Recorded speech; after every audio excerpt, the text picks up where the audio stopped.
कृष्णा, राधे राधे। नमस्कार प्रिय भक्तगणों, स्वागत है आप सभी का आपके अपने चैनल ज्ञान अर्थ में। आप सभी का दिन शुभ और मंगलमय हो। भगवान श्री हरि की कृपा आपके और आपके समस्त परिवार पर सर्वदा बनी रहे।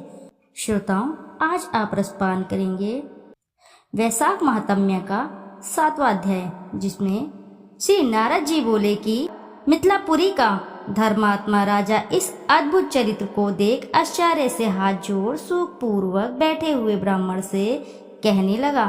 मिथिलालेश बोला, हे महात्मन, मैंने यह बड़ी अद्भुत बात तथा महात्माओं का बड़ा आश्चर्यमय चरित्र भी देखा, जिनके धर्म के प्रताप से इक्ष्वाकु वंशीय राजा की मोक्ष हो गई। इस धर्म को विस्तार से सुनने की मुझे बड़ी अभिलाषा है। हे विद्वान, आप कृपा करके मेरे सामने विस्तार पूर्वक कहिए। इसके सुनने की मेरी बड़ी अभिलाषा है। राजा के इस प्रश्न को सुनकर महात्मा श्रुतदेव धन्य है यह कहकर राजा की प्रशंसा करने लगे। श्रुतदेव बोले कि हे राजर्षि सत्तम, तेरी बुद्धि बड़ी ठीक है, जिसके कारण वासुदेव भगवान के प्यारे धर्मों को पूछने के लिए तेरी लालसा हुई है। बहुत जन्म के संचित कर्मों के बिना किसी प्राणी की बुद्धि भगवान वासुदेव की कथा वार्ता में नहीं लगती है। युवावस्था में इतना बड़ा राज्य पाकर तेरी ऐसी मति है, इससे मैं तुझे साधुओं में श्रेष्ठ शुद्ध भागवत मानता हूँ। अतएव हे सौम्य शुभ भागवत धर्मों का वर्णन मैं तेरे आगे करता हूँ। इनको जान लेने से प्राणी संसार के जन्मादि बंधनों से छूट जाता है। जैसे शौच, स्नान, संध्या, तर्पण, अग्निहोम और श्रद्धा आदि कर्म है, वैसे ही वैशाख संबंधी भी कर्म है। वैशाख में जो वैशाख के धर्मों को नहीं करता वह स्वर्ग को नहीं जाता। धर्मों में वैशाख के धर्मों के समान कोई धर्म नहीं है। बहुत से धर्म जैसे बिना राजा की प्रजा उपद्रवों से नष्ट हो जाती है, वैसे ही नष्ट हो जाते हैं। यह निश्चय है।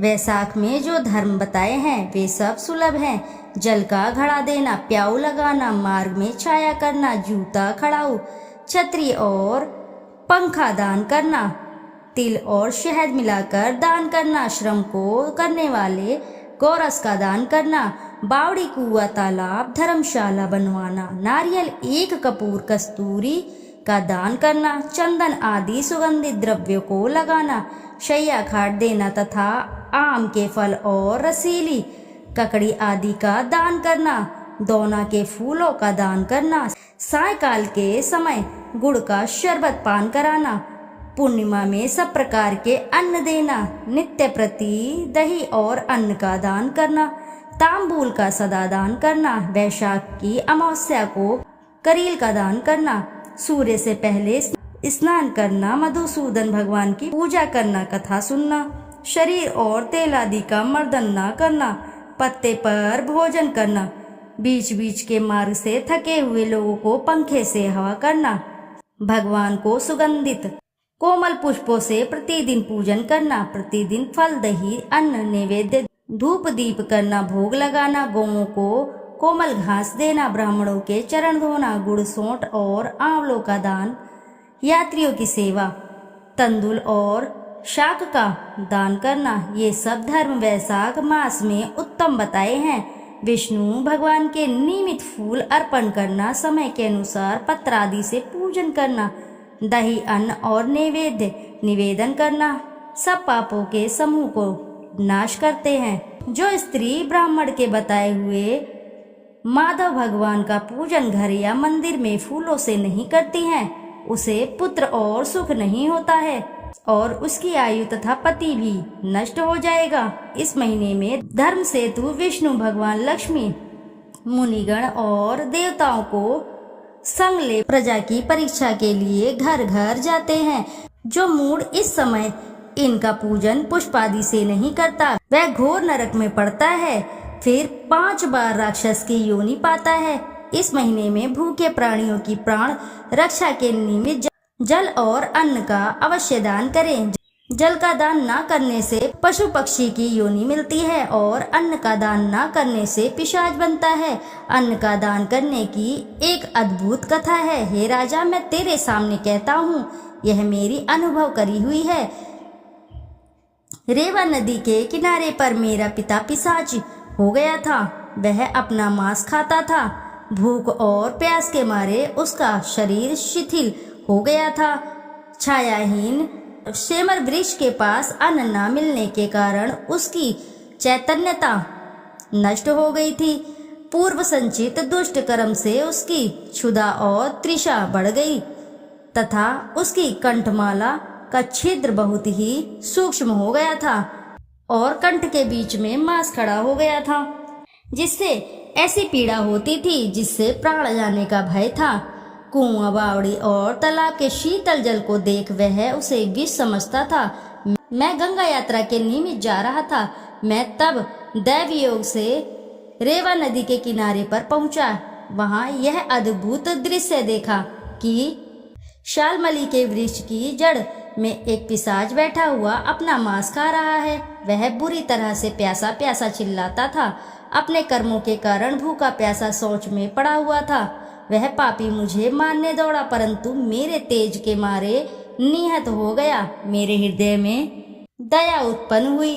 तब मैंने उससे कहा, डर मत, तू कौन है? जल्दी कह, मैं तुझे इस कष्ट से अभी छुड़ा दूंगा। दुखी मत हो। मैंने जब ऐसे कहा तब वह मुझे अपना पुत्र ना जानकर कहने लगा कि पहले अनर्त देश में भूवराव्य एक नगर था। मेरा नाम मैत्र था और संस्कृति गोत्र में उत्पन्न हुआ था। तप, विद्या, दान और यज्ञ आदि में मेरी बड़ी निष्ठा थी। मैंने संपूर्ण विद्या पढ़ी और पढ़ाई मैंने संपूर्ण तीर्थों में स्नान किया। मैंने भिक्षा के लोभ के कारण वैशाख में अन्नदान नहीं किया। इससे मेरे विचार में यही आता है कि इसी हेतु मुझे पिशाच की योनि मिली है और कोई कारण नहीं।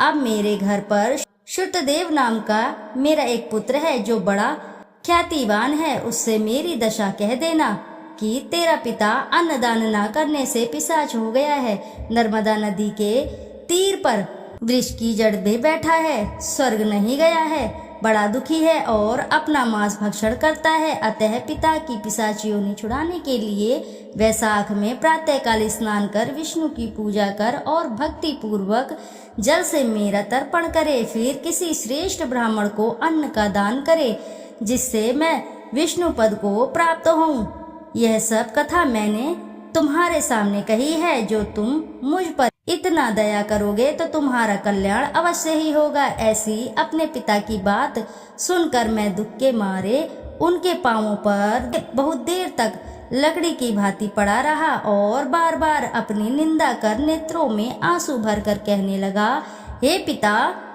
तुम्हारा पुत्र मैं ही हूँ। देव योग से यहाँ आ गया हूँ। ब्राह्मणों में कर्म से श्रेष्ठ कोई नहीं हुआ है जिससे पितृश्वरों की मोक्ष ना हुई हो। तुम अब यह बताओ कि किस कर्म से तुम्हारी मुक्ति होगी, मैं वही करूँगा। तब प्रसन्न हो वह कहने लगे कि यात्रा करके शीघ्र घर जा मेष की संक्रांति में विष्णु भगवान के निमित्त अन्न अर्पण करके किसी श्रेष्ठ ब्राह्मण को अन्न दान दे देना, जिससे सुकुटुंब मेरी मुक्ति हो जाएगी। पिता की आज्ञा के अनुसार मैंने तीर्थ यात्रा करके घर आकर वैशाख के महीने में अन्नदान किया। तब मेरे पिता मुक्त हो विमान पर चढ़ मुझे आशीर्वाद देकर विष्णु लोक को चले गए, जहाँ से फिर कर नहीं आते। इसलिए अन्नदान सब में शास्त्रों में बड़ा धर्म है। हे राजन, यह सब धर्मों का सारभूत है जो मैंने आपको कह दिया। तेरी इच्छा अब और किस बात को सुनने की है वह पूछ, मैं तुझसे सत्य कहूँगा। इति शुभम। प्रेम से बोलिए प्रिय भक्तगणों, श्री लक्ष्मी नारायण की जय। श्रोताओं, वैशाख महात्म्य का 7वां अध्याय यहीं संपन्न हुआ।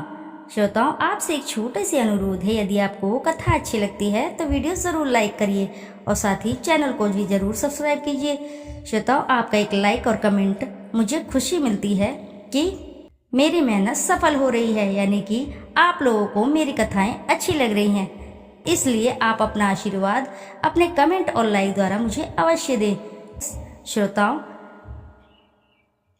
फिर मिलते हैं हम आपसे अगले अध्याय में। जब तक के लिए नमस्कार श्रोताओं।